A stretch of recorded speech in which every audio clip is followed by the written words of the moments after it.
दाता गांजी बख्श अली अजवेरी रहमतुल्लाह ताला अलैह, आप फरमाते हैं कि हजरत जुनैद बगदादी का मुरीद था।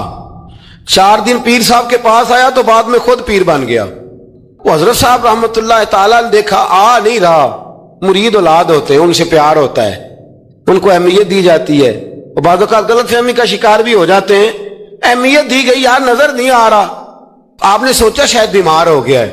हजरत जुनैद बगदादी खुद घर तशरीफ ले गए।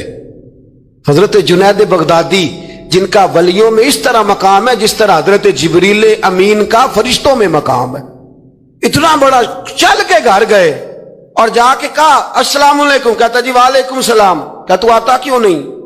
तो मुझे अब आपकी जरूरत ही नहीं, मैं अब खुद बड़ा परहेजगार हूं, मुझे क्या जरूरत है मैं किसी को अपना बड़ा मानूं, मैं खुद बड़ा परहेजगार हूं। फरमाया हुआ क्या? कहने लगा जी रात जब मैं सोता हूं तो 2 फरिश्ते आते हैं, मुझे बुराक पे बिठाते हैं और जन्नत की सैर कराते हैं। बुराक पे बिठाते हैं और अल्लाहु अकबर जन्नत की सैर कराते हैं। मेरे हाथों के तराशे हुए मट्टी के सनम आज बुतखाने में भगवान बने बैठे, मेरे हाथों के तराशे हुए मट्टी के सनम, देखो तो सही आज बुतखाने में भगवान बने बैठे। और रायपुरी कहने लगे वो पत्थर जिनको सिखाई थी कुव्वते गोयाई हमने,